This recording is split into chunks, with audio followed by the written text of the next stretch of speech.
दूसरा होता तो आत्मसमर्पण कर देता, कोई दूसरा होता तो टोटल सरेंडर हो जाता। और यही यजीदियों को उम्मीद थी कि अली अकबर की जवानी तो लुट गई, हुसैन की कमर टूट गई होगी, कासिम का शबाब लुट गया, हुसैन का सीना चूर हो गया होगा, अली असगर को मार दिया गया, हुसैन का दिल फट गया होगा, अब्बास के बाजू काट लिए गए, हुसैन का हौसला मिट गया होगा, और भूख प्यास की वजह से कमजोरी ने घेर लिया होगा। अब ये हमसे लड़ नहीं सकते। सारे यजीदी टूट पड़े, सारे यजीदी टूट पड़े। कमजोर है हुसैन, नातवा है हुसैन, गमजदा है हुसैन, बेसहारा है हुसैन, बेचैन है हुसैन, कमजोर और ज़ईफ है हुसैन, ताकत चली गई हुसैन की, शक्तिहीन हो गया हुसैन, हमला करो। मगर जब हुसैन ने अपनी तलवार को हवा में लहराया,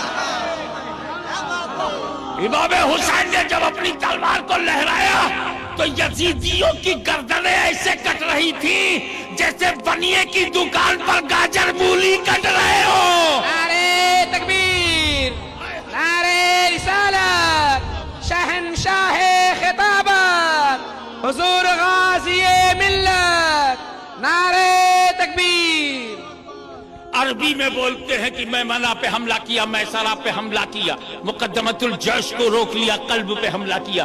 बस यूं समझ जाओ, कभी हुसैन की तलवार उत्तर को चमक रही है तो दक्षिण को चमकी, दक्षिण से चमक के निकली तो पूरब को चमकी, पूरे मैदान पर छा गई और उस तलवार से लोग घायल हो रहे हैं। यजीदी भेड़ियों के लाशों के लाशें निकल रहे हैं। हैदरी कच्छार का शेरे नर बिफर कर जब यजीदियों पे हमला आवर हुआ तो यजीदियों की लाशों के ढेर लग गए, तलवार चमक रही है। ऐसा लगता था जैसे आसमान के सारे सितारे तलवार में समा गए हैं। ऐसा लगता था कि लोगों के नेज़ा पर सारी बिजलियां सिमट गई हो। ऐसा लगता था कि फरिश्तों की कतार आमीन कह रही हो। ऐसा लगता था कि हैदर कर्रार का बाजू हुसैन के बाजू में समा गया हो। ऐसा लगता था कि सिद्दीक की सदाकत, फारूक की अदालत, उस्मान की सखावत इनके सरों पे साया दे रही है। ऐसा लगता था कि फातिमा की दुआ तकदीर बन गई है। ऐसा लगता था चादर ज़हरा ने आबरू बचा लिया हो। ऐसा लगता था कि मदीने में नहीं करबला में हुसैन। नारे तकबीर, नारे रिसालत, गाज़िए मिल्लत, शहंशाहे खिताबत, जश्ने दस्तारे फजीलत, दारुल उलूम सरकारे कला, नारे तकबीर। ऐसा लगता था कि गुंबदे खजरा से रूह मुस्तफा, रूह अबू बकर, रूह उमर इब्ने खत्ताब करबला में पीठ थपथपा रही हो। ऐसा लगता था कि जन्नतुल बकी से उस्मान ज़ुन्नूरैन दुआ कर रहे हो और फातिमा ने हाथ उठा दिया हो। ऐसा लगता था कि इनके कब्जे पर कुदरत ने अपना कब्जा कर लिया है। तलवार चलती रही, गला काटती रही। शेर खुदा का शेर, शेर खुदा का शेर जंग में लुलझा रहा, लड़ता रहा। यजीदियों में बेचैनी फैल गई, इस्तिराब फैल गया। कहीं ऐसा इतिहास न बन जाए कि एक ही सिपाही ने 20,000 लश्कर को मार गिराया, एक ही सिपाही ने 20,000 लश्कर को मार गिराया। एक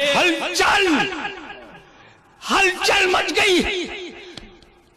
लेकिन उसी वक्त जब जिन्नातों ने आके कहा सरकार हमें मदद की इजाजत दीजिए, कहा नहीं, इम्तिहान में हुसैन है और इम्तिहान में नकल करना,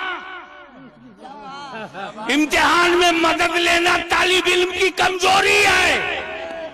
हुसैन ने मदद ली है लेकिन जब फातिमा की गोद में था, मदद ली है जब अली की गोद में था, मदद ली है जब नबी की गोद में था, मदद ली है जब अहले बैत के झुरमुट में था, मैंने मदद ली है जब सिद्दीक और फारूक सामने थे। अरे जब मेरी तरबियत गाह में था, जब मैं दर्स गाह में था, हर उस्ताद से मदद लिया। जब मैं दर्स गाह में था, हर टीचर से मदद लिया। जब मैं स्कूल में था, मैंने सबसे मदद लिया। लेकिन एग्जामिनेशन हॉल में मदद मांगना जुर्म। अब न कहना कि करबला की परेशानी में हुसैन ने नबी से मदद क्यों नहीं मांगा, अली से मदद क्यों नहीं मांगा, फातिमा से मदद क्यों नहीं मांगा। अब जवाब मिल गया, हुसैन दरसगाह में नहीं थे कि मदद लेते, इम्तिहान गाह में थे। एग्जामिनेशन हॉल में थे और ये बता रहे थे जो नबी ने सिखाया देख मैं सीख चुका हूँ, जो अली ने बनाया है मैं बन चुका हूँ, जितना फातिमा ने संवारा है मैं संवर चुका हूँ, जितना हसन ने चमकाया है मैं चमक चुका हूँ। तो दरसगाह का मिजाज और है।